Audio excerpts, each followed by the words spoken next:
मित्रों नमस्कार। स्वागत है आपका हिमालनी टीवी यूट्यूब चैनल में। मैं हूं सच्चिदानंद मिश्र। सरकार का नंगा नाच, सत्ता का नंगा नाच और मधेसी अस्मिता पर प्रहार, लोकतंत्र मजाक बन गया है। मैं बात कर रहा हूं रेशम चौधरी प्रकरण, जो 2 दिन पहले एक घटना घटी। रेशम चौधरी की गिरफ्तारी और रिहाई को लेकर हालिया घटनाक्रम न केवल राजनीतिक घटना है, बल्कि यह मधेश और थारू समुदाय पर राज्य द्वारा किए जा रहे ऐतिहासिक दमन की निरंतरता का प्रतीक दिख रहा है। यह मामला अब किसी एक व्यक्ति या राजनीतिक दल से जुड़ा मुद्दा नहीं रहा, बल्कि यह समूचे मधेसी और थारू समुदाय की अस्मिता, अधिकार और राजनीतिक अस्तित्व पर गहरे प्रहार का उदाहरण बन गया है। सरकार और सत्तारूढ़ दलों द्वारा जिस तरीके से रेशम चौधरी को पुनः गिरफ्तार किया गया, वह केवल दमन नहीं, बल्कि सरकारी दादागिरी और स्वेच्छाचारिता का जीता जागता उदाहरण है। यह स्पष्ट रूप से राजनीतिक अवसरवाद और भेदभावपूर्ण नीति का परिचायक है, जो पिछले 2 शताब्दियों से मधेसी थारू समुदायों के साथ चली आ रही है।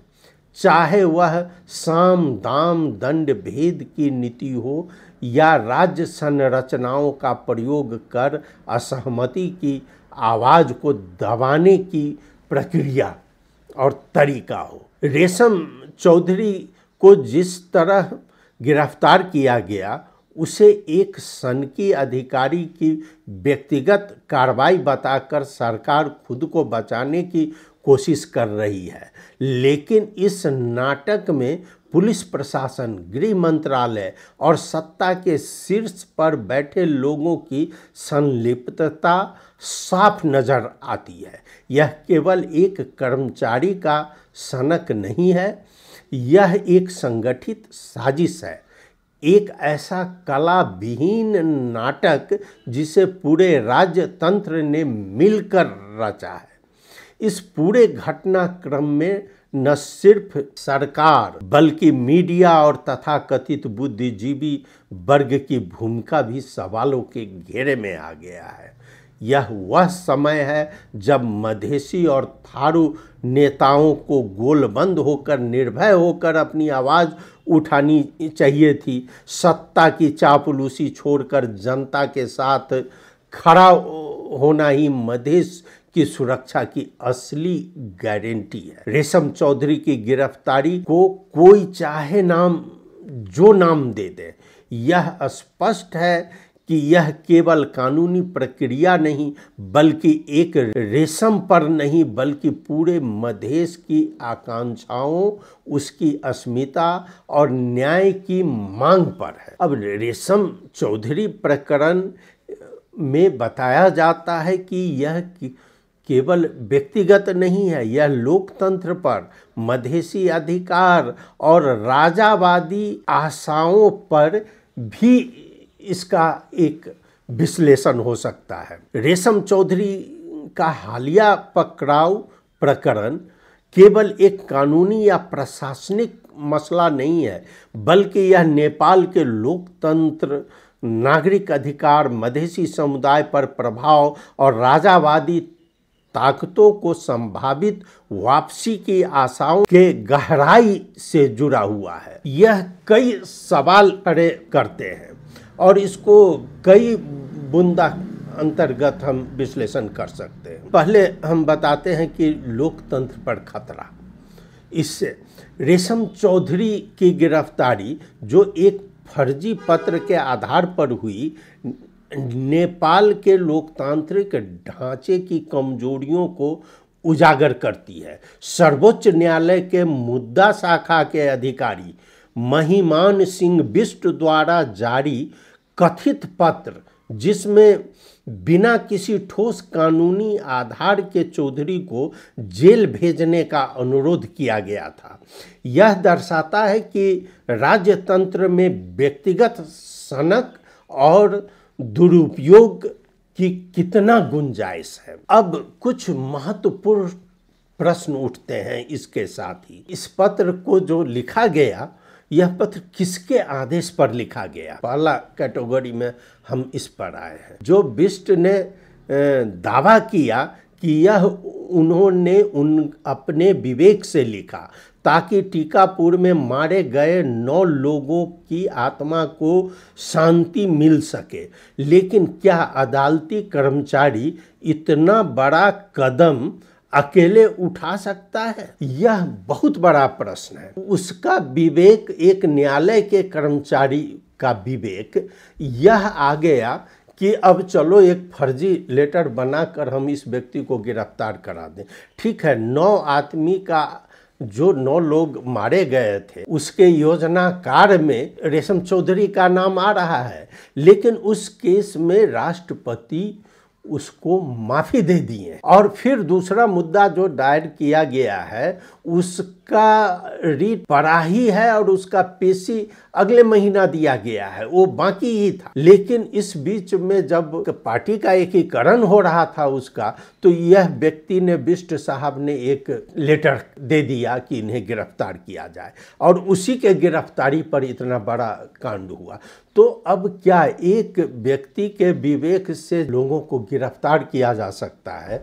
तब तो मानिए कि जो 10-10 हजार का कत्ल करके सत्ता में आए हुए हैं, तो वहाँ पर इन लोगों का विवेक कहाँ है? आखिर अदालत में जो कर्मचारी काम करता है उसका मिजाज भी, उसका विवेक भी एक मधेसी और थारू पर ही काम करता है, जो पकड़ के भेज दिया। 17,000 आदमी को मार कर अगर सत्ता में शासन कर रहे हैं लोग, उस पर अदालत के व्यक्ति का ध्यान नहीं गया था, और कोई व्यक्ति नहीं हुआ जो उसको गिरफ्तार करते हैं। अगर गिरफ्तार होते तो प्रचंड ही हो जाते हैं।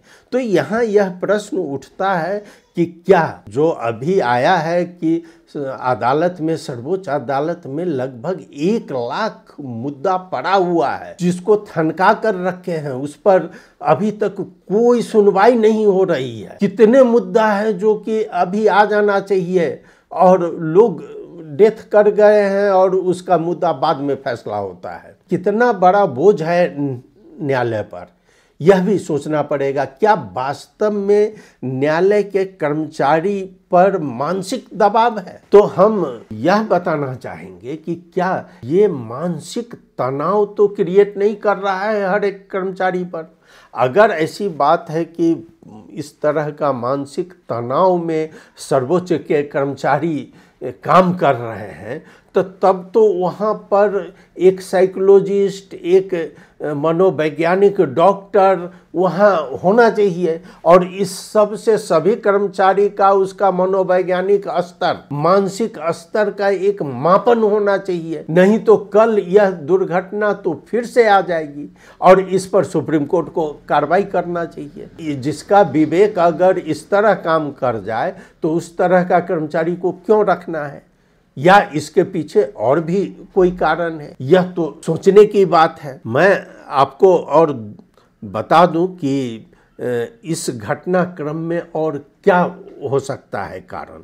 क्या इसमें और भी लोग शामिल थे? ये कई लोग प्रश्न कर रहे हैं। जो घटना में लेन देन और उच्च स्तर पर मिली भगत की संभावना से इनकार नहीं किया जा सकता है, और हाई लेवल में कौन कौन लोग इन्वॉल्व थे यह भी देखना पड़ा। क्या यह सुनियोजित साजिश है रेशम चौधरी का अचानक गिरफ्तार होना? यह संकेत देता है कि किसी साजिश का हिस्सा हो सकता है। शायद उनके राजनीतिक पुनरुत्थान को रोकने की कोशिश, न्यायिक प्रक्रिया का दुरुपयोग, एक शाखा अधिकारी द्वारा फर्जी पत्र तैयार करना, उसके आधार पर पुलिस का तुरंत कार्रवाई करना, यह दिखाता है कि नेपाल का न्याय तंत्र कितना कमजोर और प्रभावों के प्रति संवेदनशील है। यह घटना सामान्य नागरिकों के लिए एक खतरनाक मिसाल बन सकती है, जहां बिना उचित जांच के कोई भी व्यक्ति हिरासत में लिया जा सकता है। यह बहुत ही गंभीर मुद्दा है। नागरिक उन्मुक्ति पार्टी के संरक्षक और पूर्व सांसद थे ये रेशम चौधरी, उनके साथ यह घटना घटी है। अब दूसरा आपको यह भी लिया जा सकता है कि रेशम चौधरी मधेसी और थारू समुदाय के एक प्रमुख नेता है। उनकी गिरफ्तारी को मधेसी समुदाय के खिलाफ एक सुनियोजित हमले के रूप में देखा जा रहा है। मधेसी नेतृत्व को कमजोर करने की कोशिश। चौधरी की गिरफ्तारी ठीक उस समय हुई जब उनकी पार्टी नागरिक उन्मुक्ति और जनमत पार्टी के बीच एकीकरण की घोषणा होने जा रही थी। यह एकीकरण सत्ता के समीकरण को बदल सकता था। खासकर सुदूर पश्चिम और मध्य प्रदेश में कई नेताओं ने इसे मधेसी नेतृत्व को कमजोर करने और उनके राजनीतिक प्रभाव को सीमित करने की साजिश के रूप में देख रहे हैं। अब यहाँ पर यह सोचने की बात है कि यह केवल रेशम चौधरी और सीके राउत के समक्ष ऐसा नहीं हुआ है। यह घटना किसी के साथ घट सकती है। अगर राज्य इस पर सचेत नहीं है तो यह कल उपेंद्र यादव भी जा सकते हैं, वो महंत ठाकुर भी इसके शिकार हो सकते हैं, सीके राउत भी इसके शिकार हो सकते हैं। और यही दिखाया गया है कि भाई मधेसियों का औकात क्या है। चलो जब कोई चिट्ठी लिख दे और तुमको पकड़ के भीतर कर देंगे, इसमें तो सभी पढ़ सकते हैं। अब तीसरा एक और हो सकता है कि ये राजावादी आंदोलन जो हो रहा है उसको भी इससे फायदा हो सकता है, क्योंकि जैसे अगर रेशम चौधरी अंदर गए, इनको एकीकरण नहीं होने दिया, तो राजावादी जरूर समझ रहे हैं कि कुछ इनके पार्टी को छोड़कर सरकार से रुष्ट होकर हमारे तरफ आ जाएंगे और राजा आंदोलन में वो लग जाएंगे। चौथा में पुलिस की अव्यावहारिक और जवाबदेही की कमी। नेपाल पुलिस की कार्यशैली इस प्रकरण में सबसे ज़्यादा सवालों के घेरे में है।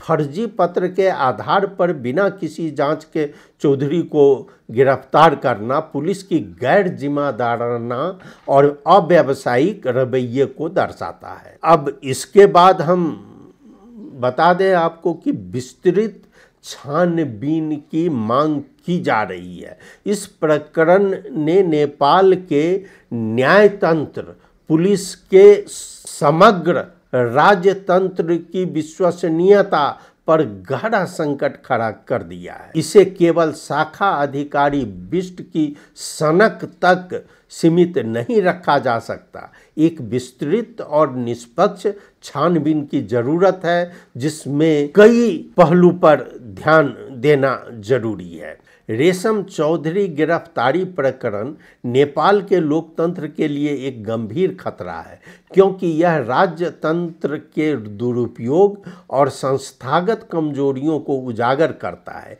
यह मधेसी समुदाय के खिलाफ एक सुनियोजित हमले के रूप में देखा जा रहा है, जो उनके राजनीतिक और सामाजिक अधिकारों को और कमजोर कर सकता है। साथ ही यह राजावादी ताकतों के लिए एक अवसर बन सकता है, जो लोकतांत्रिक व्यवस्था की विफलताओं का लाभ उठाकर अपनी स्थिति मजबूत करने की कोशिश करते हैं। इस प्रकरण का समाधान केवल शाखा अधिकारी को दंडित करने से नहीं होगा। इसके लिए एक विस्तृत, निष्पक्ष, पारदर्शी जांच जरूरी है। और उस पर हम बता दें कि इसका रेशम चौधरी प्रकरण एक अनाधिकृत पत्र और अदालती व्यवस्था पर बहुत बड़ा सवाल उठ रहा है।